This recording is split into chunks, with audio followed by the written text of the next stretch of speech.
Hello বন্ধুরা, good morning. কেমন আছো তোমরা? আমি ভালো আছি। দেখো আমি শাড়ি পরে রেডি হয়ে গেছি। আজকে আমরা যাচ্ছি পুজো দিতে। তো বড় রেডি হয়ে গেছে। মামুনি পুজোর জিনিসপত্র গুছাচ্ছে। আমরা রেডি হয়ে এখন বেরোবো। এখন বাজে হচ্ছে 11টা। তো আমরা তাড়াতাড়ি যাবো কারণ আমাদের ফল-টল কিছু কেনা হয়নি। আমরা কিনে তারপরে পুজো দিতে যাবো। মামুনি সব কিছু গুছিয়ে নিয়েছে। তাও আমরা বেরিয়ে পড়েছি চাকদার উদ্দেশ্যে। আমরা চাকদা যাচ্ছি স্টেশনের কাছে। আমরা টোটো করে যাচ্ছি সকালবেলা। এই টাইমটা একটু ভিড় কম থাকে, কিন্তু আজকে শুক্রবার থাকায় তো চাকদায় ভালোই ভিড় ছিল। তো আমরা চাকদার বাসস্ট্যান্ড থেকেই ফল কিনে নিয়েছিলাম। তোমরা যারা চাকদায় আসো তারা বাসস্ট্যান্ড থেকে ফল কিনতে পারো। এখানের ফলগুলো ভালোও হয় এবং সস্তাতেও পাওয়া যায়।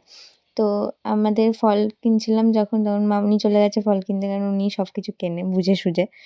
তো দাঁড়িয়েছিলাম আর চারদিকে দেখছিলাম যে আজকে প্রচণ্ডই ভিড় ছিল রাস্তায়। আমার বর চশমার সাথে পাঞ্জাবি ম্যাচ করে পরে এসেছে আর ভাবছে নিজেই খুব সুন্দর লাগছে।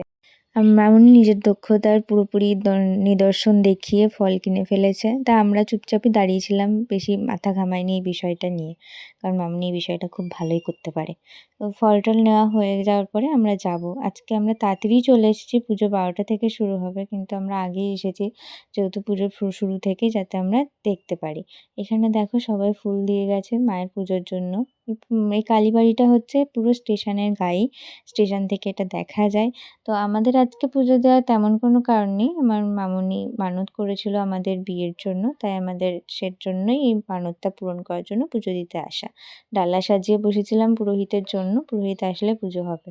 পুরোহিত এসেছিল, আমরা পুজো-টুজো দিয়ে নিয়েছি। পুজোটা তোমাদের দেখাতে পারলাম না, আমি তখন ভিডিও করিনি, কারণ ওই টাইমে ভিডিও করাটা আমার কাছে তেমন ঠিক বলে মনে হয়নি। তো পুজো দেওয়ার পরে আমরা ওখান থেকে প্রসাদ নিয়ে নিয়েছিলাম। তারপরে আবার বাড়ির উদ্দেশ্যে চলে এসেছি। বেশিক্ষণ থাকিনি, কারণ আমরা সবে উপোস করেছিলাম। বাড়িতে এসে কিছু একটু খেতে হবে, তার জন্য তাড়াতাড়ি বাড়ি চলে এসেছিলাম। তো টোটো উঠে গেছি, স্ট্যান্ড থেকেই টোটো পেয়ে গেছিলাম তাড়াতাড়ি। তো টোটোতে উঠে আমরা বাড়ি চলে আসি। মামুনি এখানে জিজ্ঞেস করছে যে আমরা সব কিছু নিয়ে এসেছি কিনা। তো দেখো এখানে নেমে গেছি, আর ওয়েদারটাও খুব সুন্দর ছিল, তার জন্য বেশি কষ্টও হয়নি, বেশি গরমও ছিল না, তার জন্য কষ্ট হয়নি।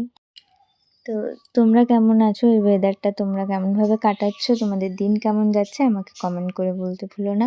আজকে এখানেই টাটা, আবার দেখা হবে পরের ভিডিওতে।